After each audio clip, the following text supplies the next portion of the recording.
This Solenopsis invicta fire ant queen has landed on the edge of a swamp.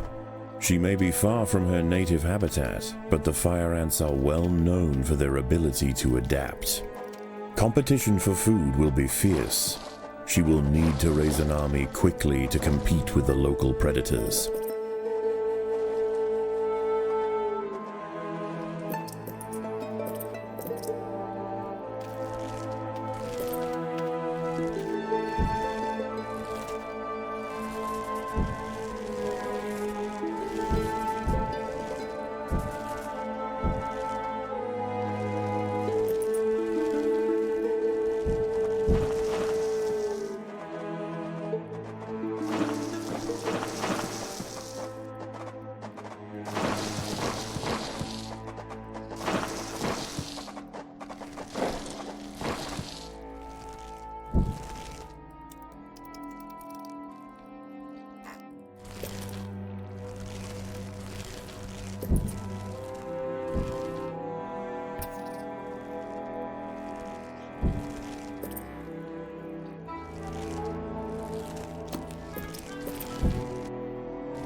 Predators are loose in the nest. The larvae must be protected.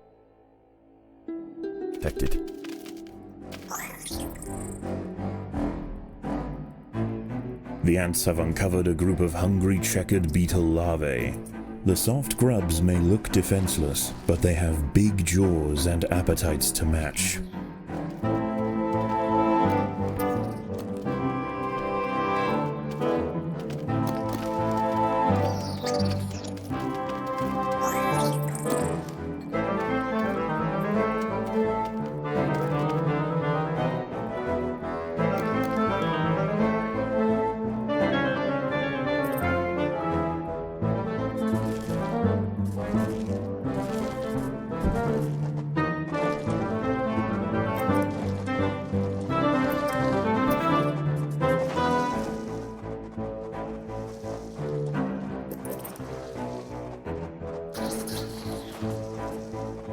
There are intruders in the nest.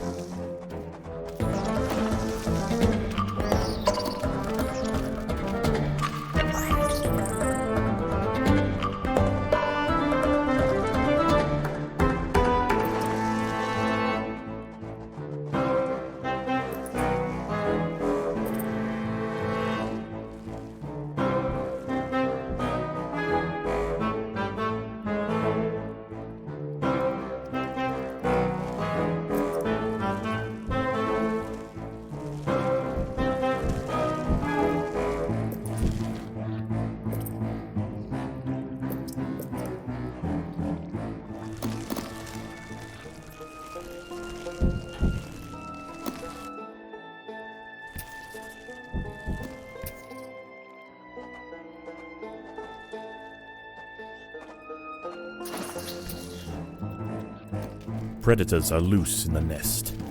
The larvae must be protected. The colony is starving. There's not enough food to feed the new brood.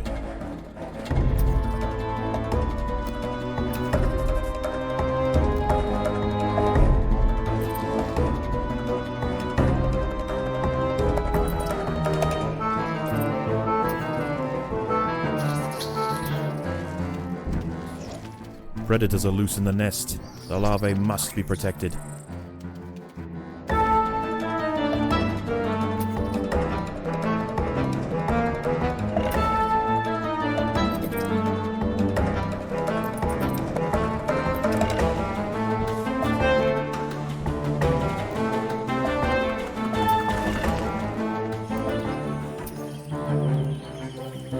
The colony lies in the shadow of a great titan to the north, an American bullfrog.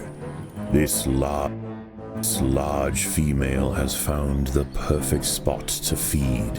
Sheltered by foliage and in the path of many wandering insects and smaller amphibians, she has no reason to move on.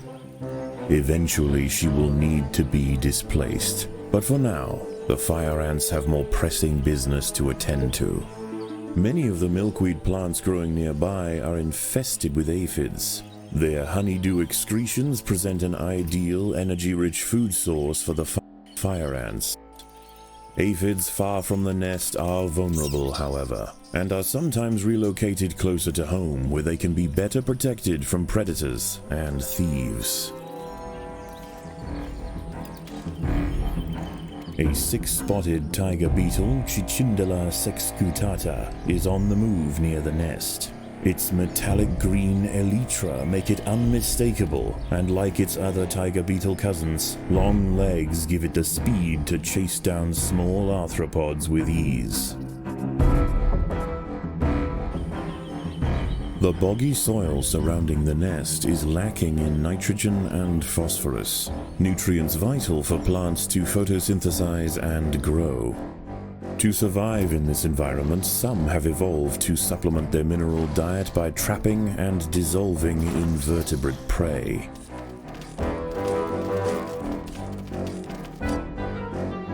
Predators are loose in the nest. The larvae must be protected.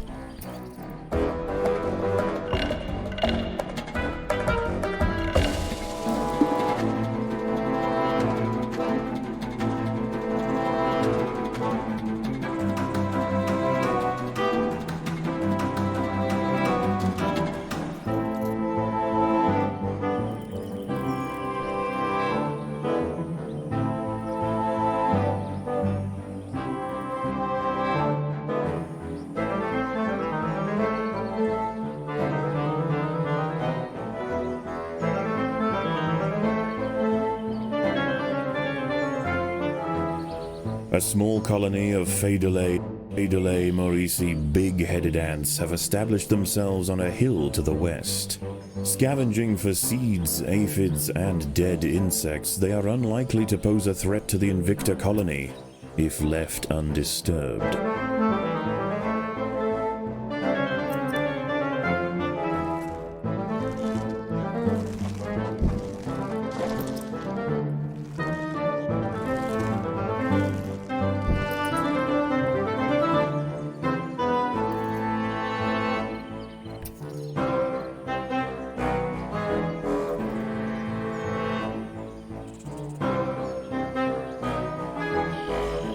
A magnolia green jumping spider, Lysoman viridis, has ambushed a fire ant.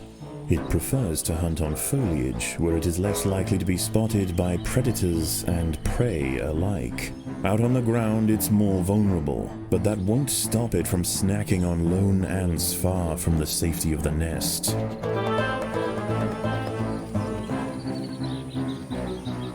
The fire ants and big-headed ants have met in their first skirmish. Sensing the new danger, the Maurici colony responds by awakening ancestral super soldier genes in selected brood, feeding them until their heads are engorged with muscle. The ants have set upon a green lynx spider, Puccetia viridans. She prefers to hunt on pitcher plants, but out in the open, she loses her advantage. Far from defenseless, however, when threatened she can spit venom up to 30 centimeters from her fangs.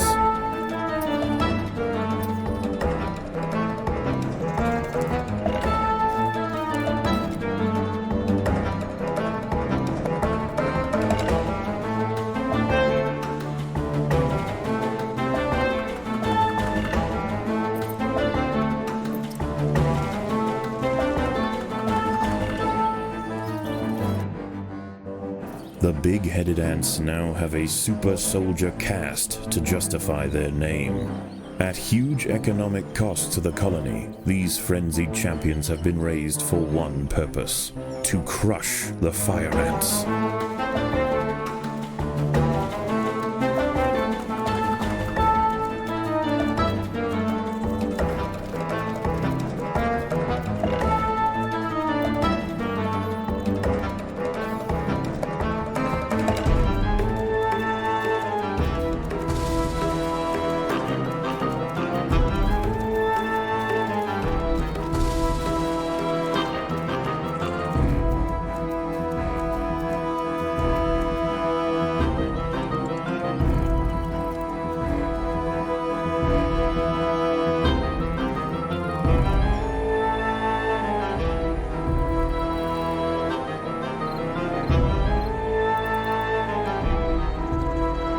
As the sun sets, the local amphibians begin to emerge from moist crevices near the water's edge. Lone invertebrates will be picked off quickly. The ants should travel in numbers or not at all.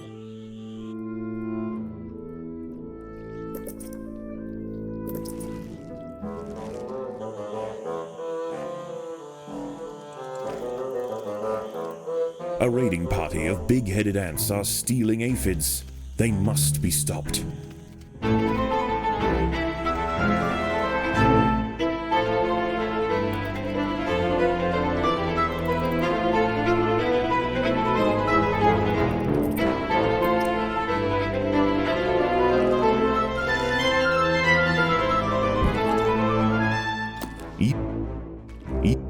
Even in small numbers, the fire ants are menacing, but in large numbers, they are virtually unstoppable.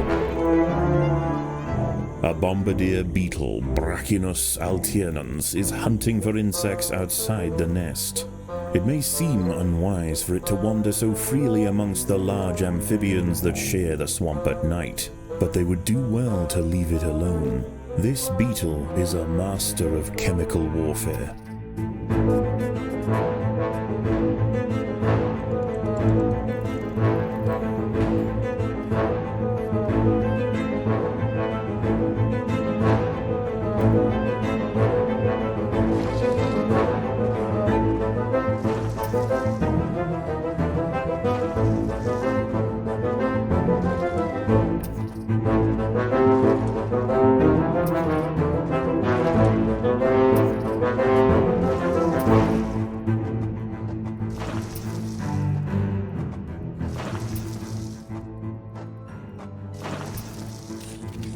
A fully developed checkered beetle, Enoclerus rosmarus, has been disturbed by the ants.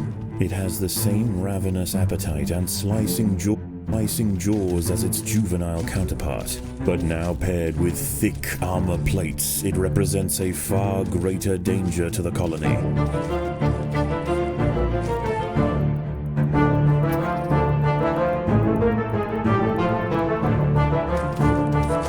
The colony is starving. There's not enough food to feed the new brood.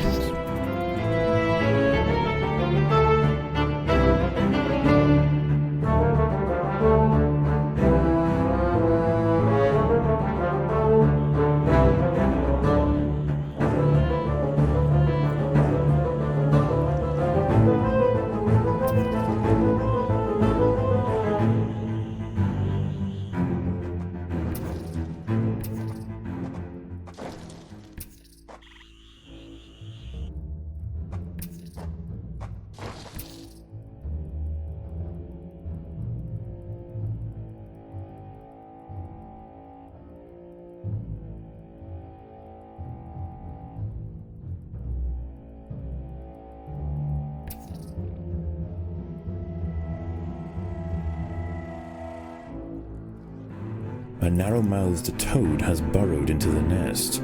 It may be small for a toad, but its appetite for ants is insatiable. Secretions from its skin burn any that manage to escape its projectile tongue.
There are intruders in the nest.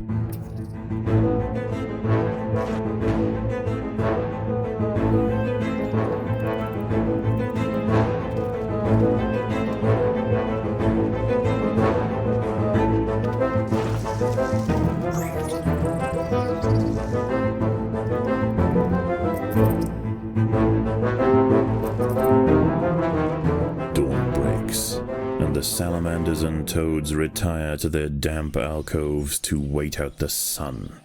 Only the great bullfrog remains. She sits patiently on her throne, waiting for the next meal to wander by.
The colony is starving. There's not enough food to feed the new brood.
The battle has begun.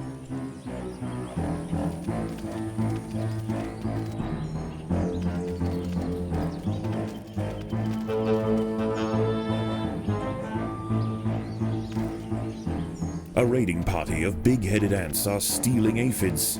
They must be stopped.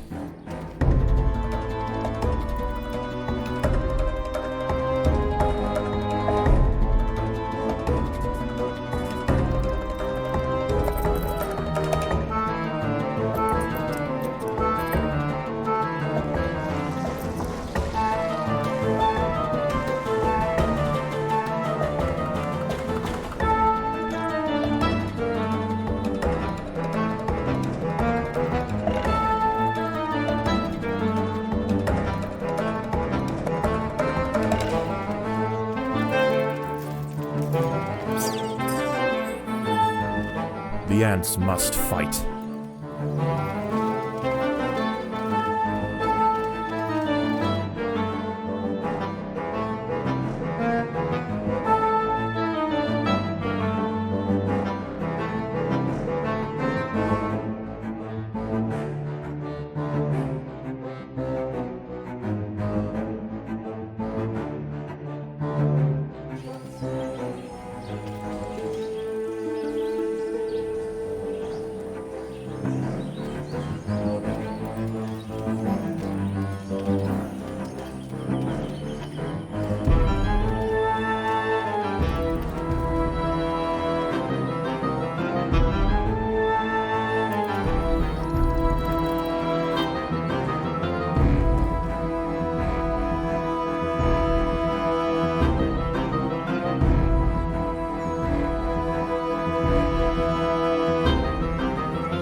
The battle has begun.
A raiding party of big-headed ants are stealing aphids.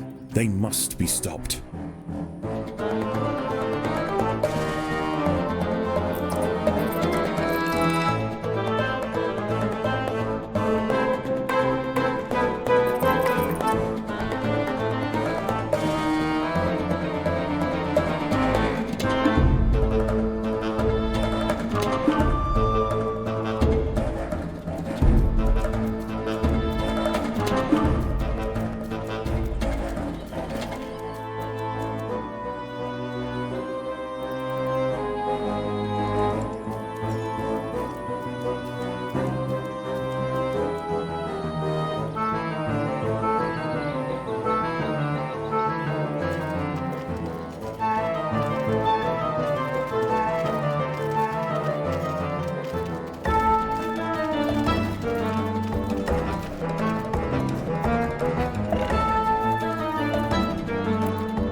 wasp mantid fly, Climachala brunea, has descended from her perch into the path of the ants. Unrelated to true mantids, her spiked raptorial forelegs are a perfect example of convergent evolution. By linking themselves together, the fire ants have formed a pontoon out of their own bodies. It stretches from their home territory to a previously unreachable island, giving them access to new sources of food. Once again, dusk sets in over the swamp. Soon, the sandy undergrowth will be teeming with salamanders, toads, and nocturnal beetles.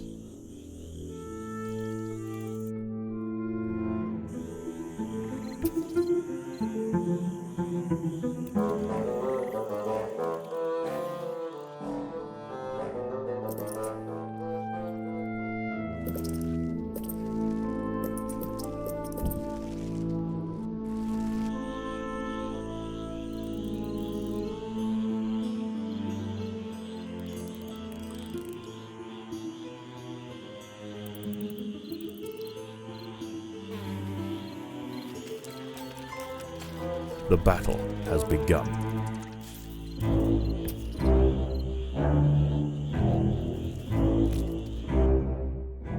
An ant has been devoured by Eurichea quadradicitata, a dwarf salamander.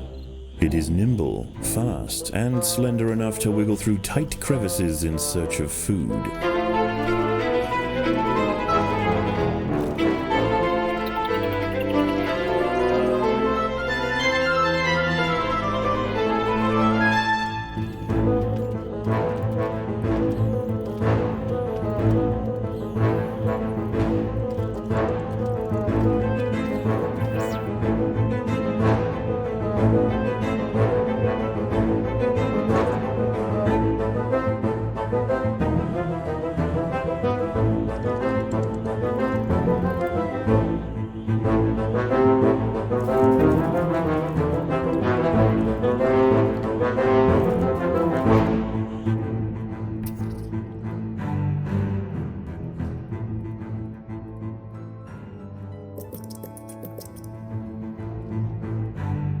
At night, eastern narrow-mouthed toads patrol above ground looking for food. Ants make up 75% of their diet, so the small colony must stay alert. To make matters worse, they are excellent diggers. It's only a matter of time before one tunnels its way into the nest.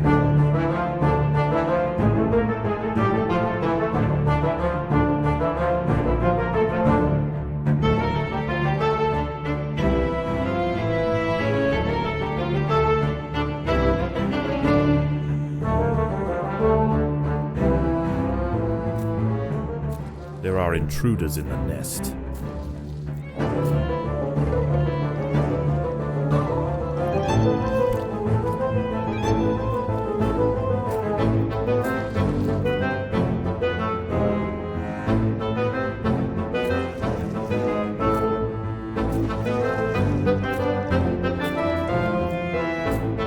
There are intruders in the nest.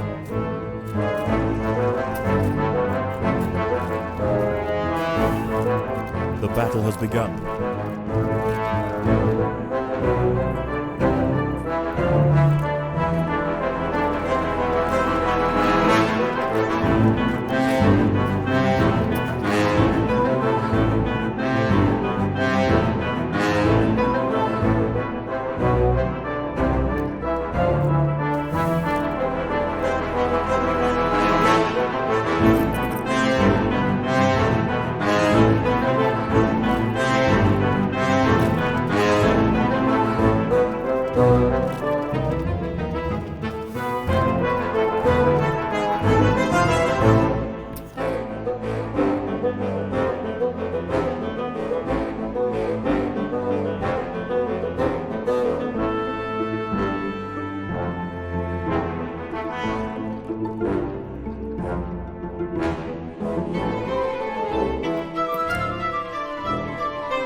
ants have clashed with a bombardier beetle. Feeling threatened, the beetle mixes a cocktail of chemicals that react together, boil, and explode from a valve at the base of its abdomen. Defenseless caterpillars exposed on the underside of leaves are a welcome snack for the passing fire ants. The colony should take advantage while it can. Few meals surrender so willingly.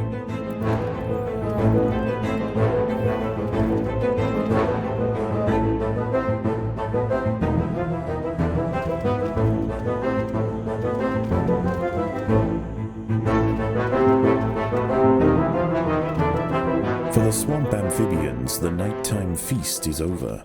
Toads give way to tiger beetles, and the ant colonies step up their activities. If the fire ants are to stand any chance of establishing a long-lasting empire, they must grow quickly. There is no time to waste.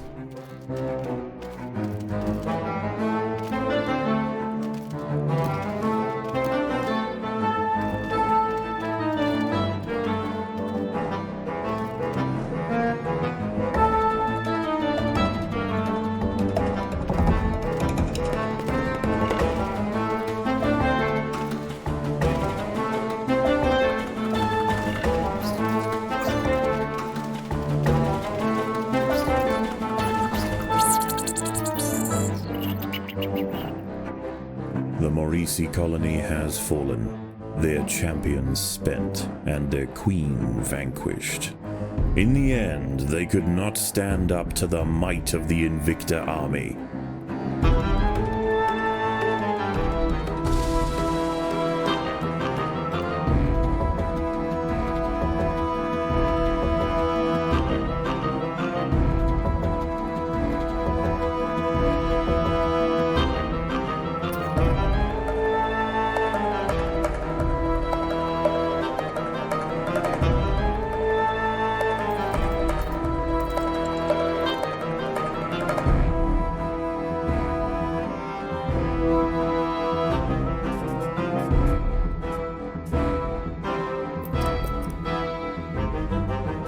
The ants must fight.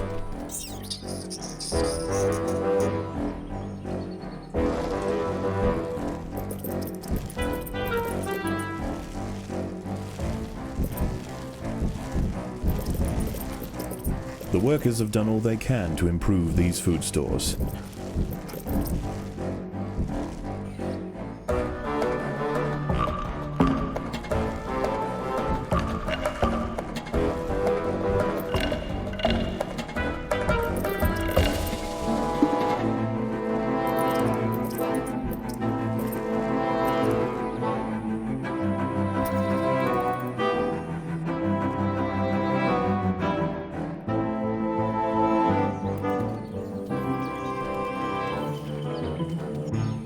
The fire ants have encountered a tribe of Monomoria minimum black ants.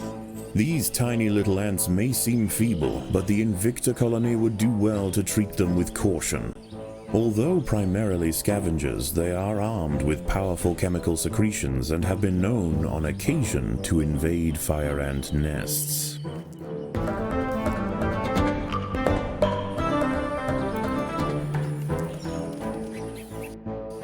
The ants have been attracted to secretions of nectar produced by a yellow pitcher plant.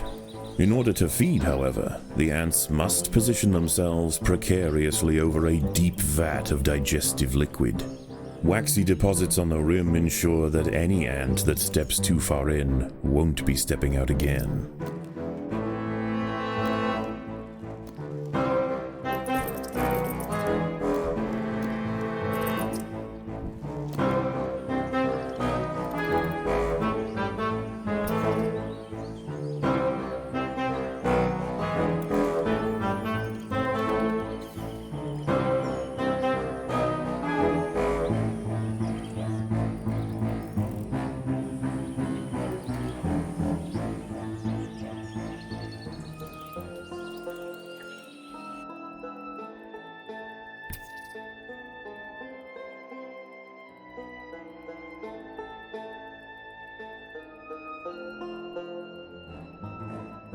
The neighboring Monomoria minimum colony has launched an attack on the fire ant nest.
The Monomoria minimum colony is almost defeated. The Invictor army must press their advantage.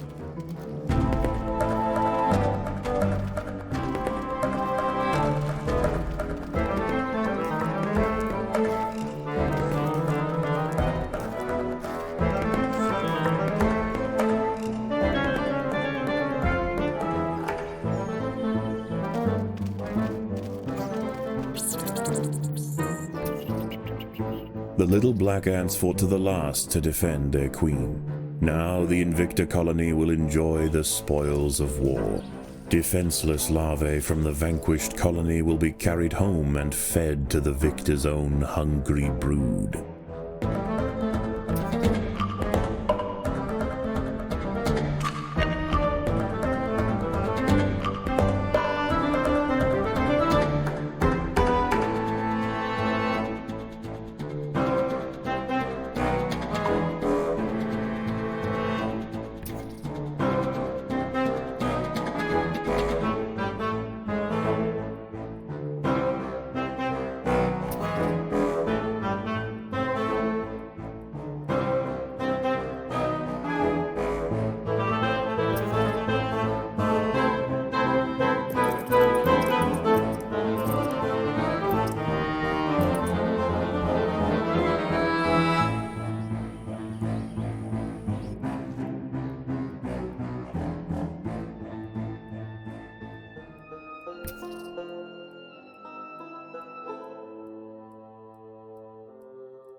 The ants will fight to the death.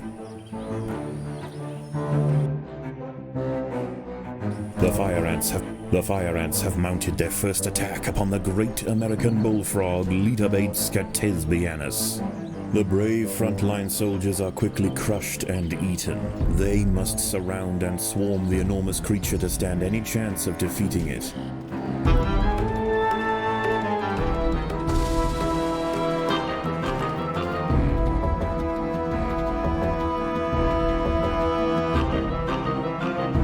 Night approaches, and the predators of the day give way to their nocturnal counterparts. As they encroach on colony territory, battles must be chosen wisely. Spread too thin, the fire ants could find themselves quickly overwhelmed.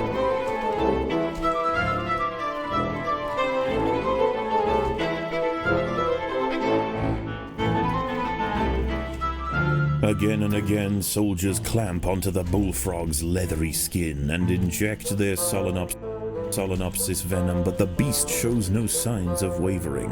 The fire ants must maintain their resolve. A false bombardier beetle, Galerita bicolor, is also on the prowl for small prey tonight. It impersonates the true bombardier to ward off potential predators, and its mimicry isn't simply visual. It too can spray defensively from its abdomen. In this case, the fluid of choice is the familiar formic acid. Overwhelmed with burning venom, the bullfrog finally succumbs to the might of the fire ants. Utterly spent, it collapses on the hillside, leaving the victors free to consume its body. Unbeknownst to the ants, the presence of the bullfrog was keeping many other local amphibians at bay. The power vacuum it left behind is attracting a host of salamanders and frogs eager to take its place. The ants should go to ground quickly and prepare for the imminent chaos.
The ants must defend themselves.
As the anarchy above ground settles and with the invaders crushed, a new order is established.